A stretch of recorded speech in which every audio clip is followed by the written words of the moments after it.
Yes, welcome back again. In previous lecture, I think we had discussed some paleontology definition, the terms related to paleontology, and then what is the fossil and what we learn in paleontology. Then next, fossil actual definition of fossil that we will go for it in this lecture. That is definition of fossil. If we go by the definition, fossil is the remains of plants and animals which have existed on the earth in prehistory times and found and preserved in sediment by natural processes. म्हणजे काय, the plants आणि ॲनिमल्सचे जे remains which have existed on the earth in prehistory times, म्हणजे historic टाइम्समध्ये, ancient टाइम्समध्ये जे plants आणि ॲनिमल्स अर्थवरती होते, that have been found preserved in sediments, रॉक्समध्ये, सेडिमेंट्समध्ये, सॉईलमध्ये ते आपल्याला प्रिझर्व झालेले आढळले बाय नॅचरल प्रोसेसेस ओनली. पण natural processes that is the most important thing for this definition of fossil. Then how this fossilization take place. मग fossilization कसं होऊ शकतं नैसर्गिकरित्या, त्याचे phases we can consider. Phase 1, death of organism or something dies. म्हणजे एखादा organism त्याची death झाली. डेथ झाल्यानंतर deposition and second phase, deposition and burial.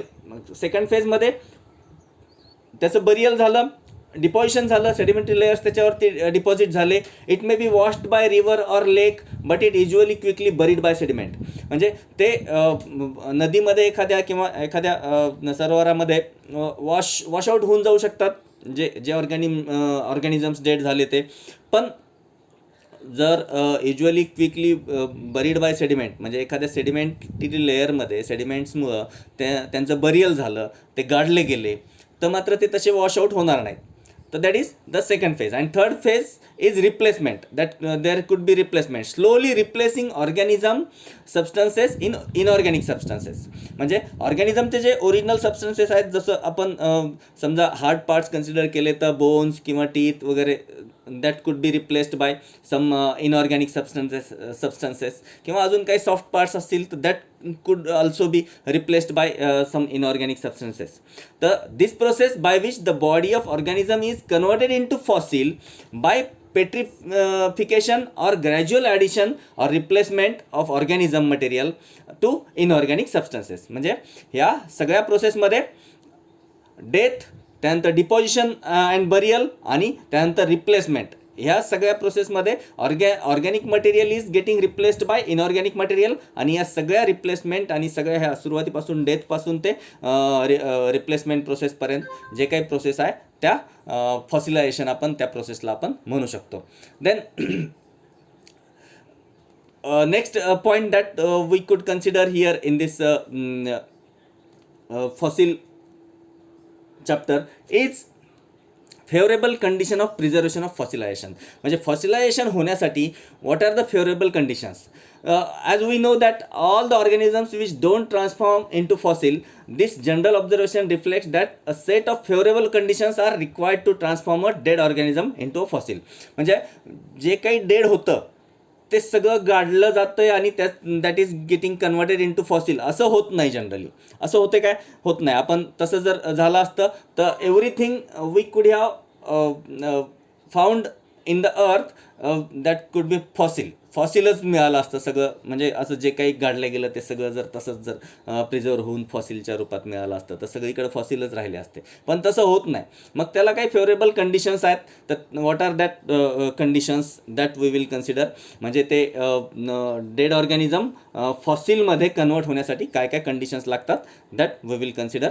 That is first condition, that is availability of some kind of hard part. म्हणजे त्याच्यामध्ये काहीतरी hard part असला पाहिजे. एकदम सॉफ्ट पार्ट असेल तर इट विल गेट डिग्रेडेड आणि destroyed by the decomposition by bacterial activity. Bacterial ॲक्टिव्हिटीमुळे डिकम्पोजिशन होऊन ते डिस्ट्रॉय होऊन जाईल आणि काही शिल्लक राहणार नाही, प्रिझर्व होणार नाही.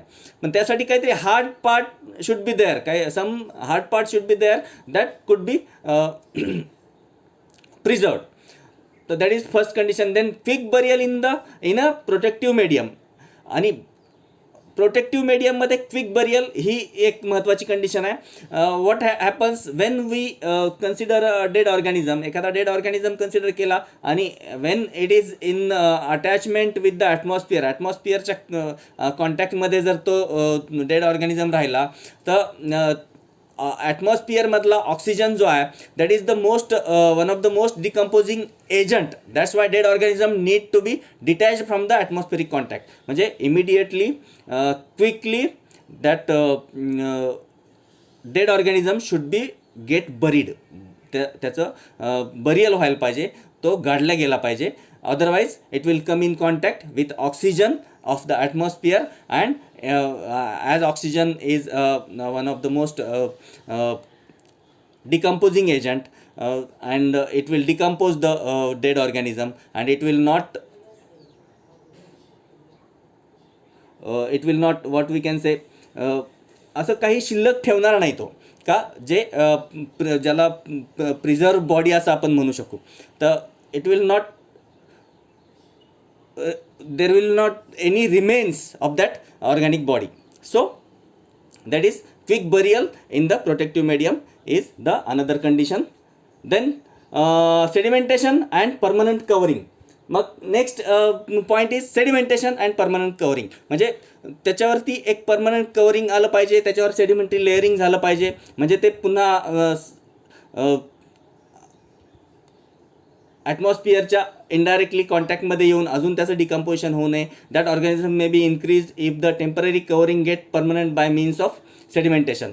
प्रिझर्वेशन त्याच्यामुळं शिल्लक राहू शकतं आहे का त्याच्यावरती सेडिमेंटेशन लेयर्स आले, सेडिमेंटरी लेयर्स आले. If the rate of sedimentation is high result is excellent. म्हणजे सेडिमेंटेशन चा रेट जर जास्त असेल, हाय असेल तर the preservation will be excellent. And if the rate of sedimentation is poor, then incomplete preservation might take place. Grain size of sediment is another important factor. The small size or fine grains sediment preserved very well because sandstone and limestone clay contains most of fossils.